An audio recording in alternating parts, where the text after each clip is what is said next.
Ever since Sonic stepped into the third dimension, his games have always been a bit hit or miss. For every legitimately great game like Sonic Colors and Generations, there's been an absolute mess of a game like Sonic 06 and Sonic Boom.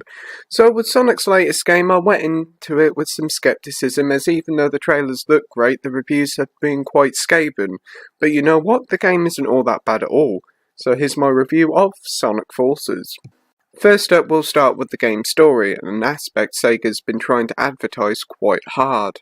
The story sees Dr. Eggman trying to take over the world again, and with the help of a new enemy called Infinite, Sonic is actually defeated. So Resistance is led by Sonic's band of friends and their newest recruit, your original character, to try and free Sonic. So once Sonic is free, it's up to Sonic, the original character, and Classic Sonic to stop Eggman and Infinite once and for all. The story itself is your typical Sonic story, though there is a darker tone to the story that doesn't feel consistent, as it can't find a middle ground between telling a mature story or being a Saturday morning cartoon. There is plenty of plot holes, like the inclusion of Classic Sonic, who's honestly just here for the sake of it, and the blink and you miss him cameo of Chaos. But those who love Sonic's extensive range of characters will be pleased to see various friends throughout the years pop up, though there is a lack of Blaze the Cat and Cream the Rabbit, which is strange, as SBO and Charmy Bloody Bee makes the cut.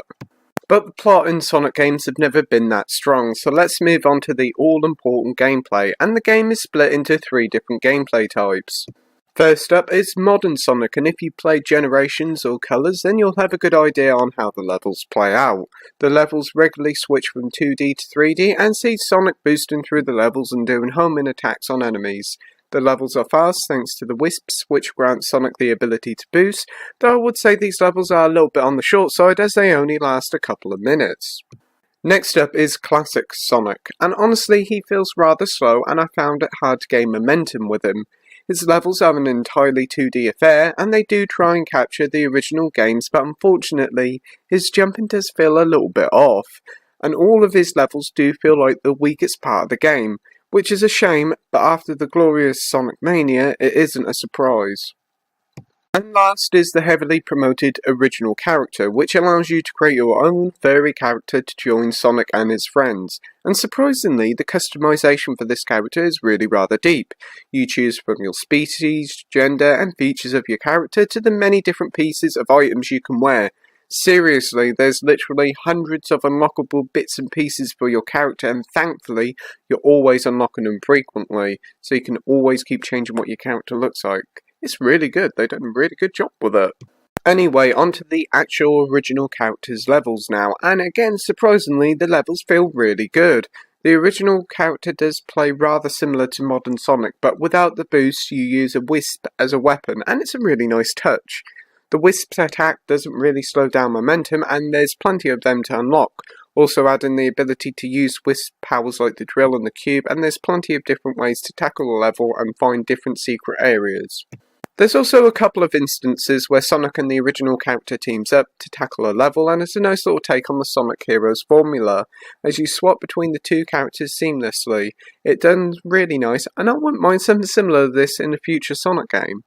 Overall, the levels are really quite fun, but as I said before, all the levels feel like they're over far too quickly, feeling like they're half finished. There's also the fact that there are some little glitches here and there, though they aren't really game breaking, you'll probably notice them from time to time. And also the game does feel rather easy, so when you start the game, always choose the hard difficulty. But even then, I was always getting S ranks without even trying. It's seriously one of the most easiest games I've played in a very long while. For replay value, there's different paths you can take in each level, though in some levels the path is quite linear, but there are collectible red rings, numbered rings and moon rings to nab in each level, so there is some reason to come back. Also add in online leaderboards, loads of various little missions that you complete and gain loads of items for your original character, and some secret levels, so there's a decent amount to come back to. But I must admit, for a Sonic game, Forces is rather short, clocking in at just over 5 hours whilst taking my time is a bit disappointing. You could easily complete it all in one sitting, but if you take your time and trying to collect all the collectibles, then there's some legs, so you're looking at about 10 plus hours to 100% it. Sonic games are always a looker, and Forces does look rather nice on the PS4 Pro, even though it doesn't really offer any much difference between the normal PS4 That being said, the game runs at 1080p at 60 FPS and it all looks very smooth with some very detailed backgrounds and colourful vistas. Anyway, Music Now on Forces has a really great soundtrack, mixing loads of electric sounds plus various 90s inspired vocal tracks, and there's honestly a lot to like here. There's a couple of missteps with a couple of classic Sonic stages sounding a little off, but apart from that, they do a very good job. Conclusion time now, and Sonic Forces is honestly nowhere near as bad as many reviewers claim. Yes, the game may be short and the levels do feel like they're over before they even begin, but there's plenty to like here. From the music to the fun modern Sonic stages to the extensive original character customization, there is a good game here. Whilst this certainly isn't Sonic's best, it's nowhere near his worst. Overall, I'm giving Sonic Forces a 7 out of 10 with the title of good.